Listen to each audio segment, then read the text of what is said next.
प्रेम से बोलिए जय माता दी। दोस्तों, आज महाअष्टमी का महापर्व है और हम किस प्रकार से नौ कन्याओं का पूजन कर रहे हैं इस वीडियो के माध्यम से आप लोग देखेंगे। सबसे पहले मैंने 9 माताओं के पांव धोए।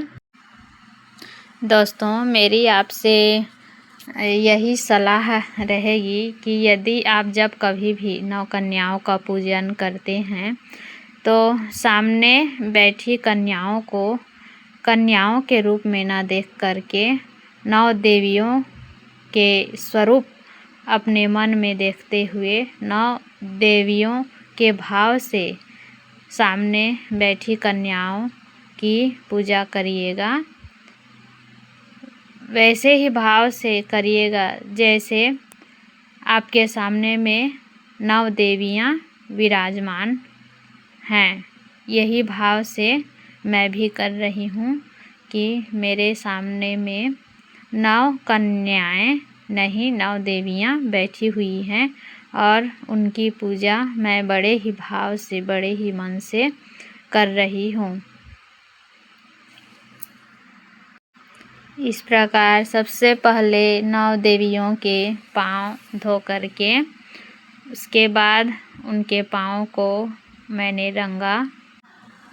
आज महाअष्टमी के साथ साथ महानवमी भी मनाई जा रही है, तो मैं अभी 9 कन्याओं का पूजन करने के बाद शाम को मैं हवन कर लूँगी।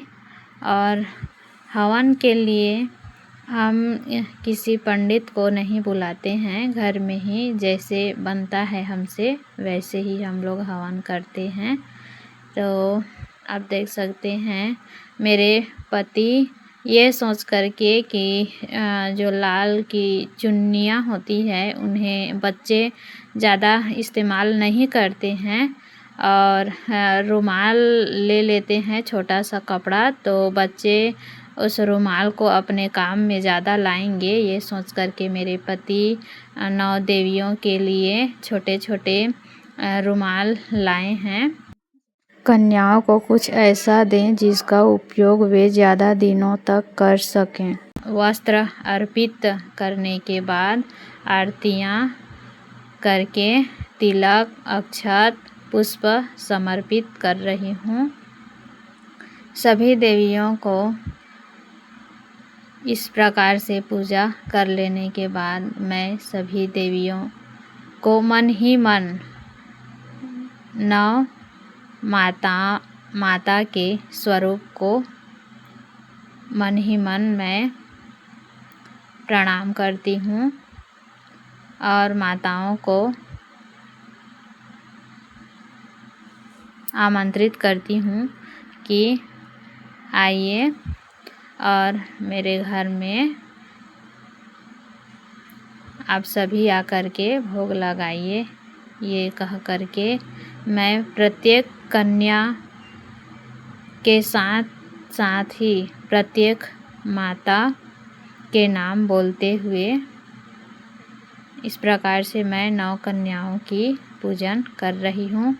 और अंत में मैं सभी माताओं को प्रणाम करते हुए फिर मैं माताओं को भोग परोसती हूँ।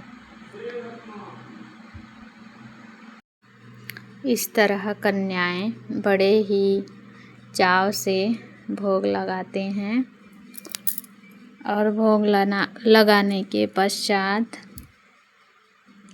फिर मैं उनके हाथों को धुलाती हूँ।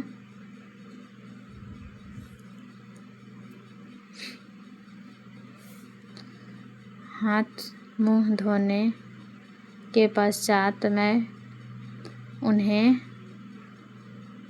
ये तोहफा भेंट करती हूँ।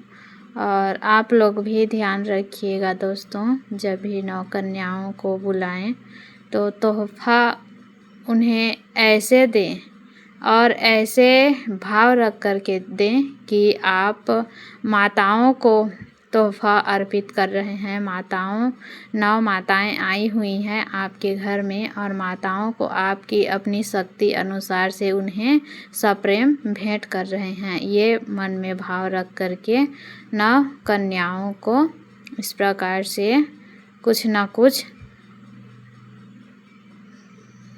तोहफ़ा देना ही चाहिए।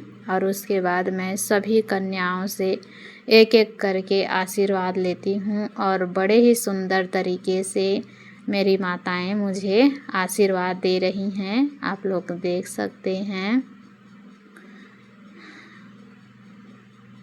अद्भुत तरीके से इन्होंने जो मुझ पर मेरे सर के ऊपर अपने हाथ फेर रहे हैं, ये सचमुच एक बहुत ही बड़ा माताओं का आशीर्वाद है कि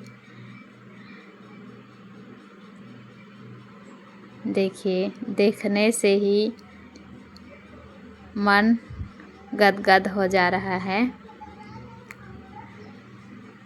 तो मैं आप सभी से यही कहूँगी कि 9 कन्याओं को 9 कन्याओं की तरह न देखते हुए 9 देवियों के स्वरूप समझते हुए उनकी पूजा करें और अंत में भैरव जी से आशीर्वाद लेते हुए और इस तरह मन ही मन सभी माताओं से भूल चूक की क्षमा याचना करते हुए माता नवदुर्गा से क्षमा मांगी और इस प्रकार से मेरा 9 कन्या पूजन संपूर्ण हुआ।